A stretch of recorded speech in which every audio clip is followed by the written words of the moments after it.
పశ్చిమ గోదావరి జిల్లా ఉండి నియోజకవర్గంలో ఏపీ శాసనసభ డిప్యూటీ స్పీకర్ ఎమ్మెల్యే కనుమూరు రఘురామకృష్ణంరాజుపై తాడేపల్లిగూడెం పట్టణానికి చెందిన గుంపు సభ్యుడు సత్యకృష్ణ చేసిన అనుచిత వ్యాఖ్యలను ఉండి, పాలకోడేరు, ఆకివీడు, కాళ్ల మండలాల టీడీపీ నాయకులు తీవ్రంగా ఖండించారు.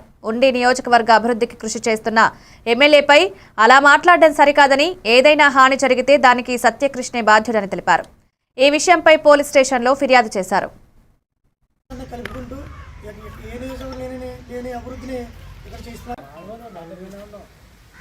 గుంపులో సత్యకృష్ణ అనే వ్యక్తి శిరోమణం చేసినప్పుడు ఎందుకు ప్రశ్నించలేదు?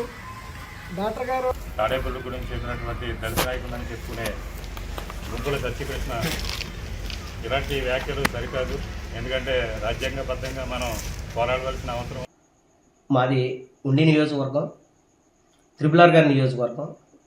అయితే 2 రోజుల క్రితం మన తాడేపల్లిగూడానికి చెందిన వ్యక్తి గుంపుల సత్యకృష్ణ అనే వ్యక్తి ఒక డిప్యూటీ స్పీకర్ హోదాలో ఉన్న వ్యక్తిని నిజంగా కూడా మనం మాట్లాడకూడదు అలాంటి మాటలు మాట్లాడి, దారుణమైన మాటలు మాట్లాడి ఆయన మేము ముద్దుగా మా నియోజకవర్గం పశ్చిమ గోదావరి జిల్లా అంతా కూడా ముద్దుగా మేము త్రిపులార్ అని పిలుచుకుంటాం.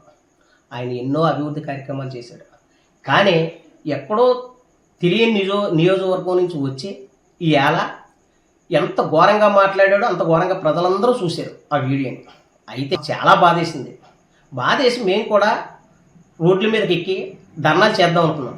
చిచ్చే ఇలాంటి వ్యక్తి గురించి మామూలుగా ఎంత చేసినా దరిద్రం ఎందుకని చెప్పి కంప్లైంట్ ఇచ్చాం. అంతగా 4 మండలాల్లో మా త్రిపులార్ గారు కూడా అలాంటి కాంట్రవర్సీకి వెళ్ళొద్దని చెప్పి మమ్మల్ని అన్నారు. అందుకని అయితే ఈవేళ కూటమి ప్రభుత్వం అలాంటి వ్యక్తిని ఇమీడియట్లీగా అరెస్ట్ చేసి ఇంతగానే ఖచ్చితంగా అరెస్ట్ చేయాలి.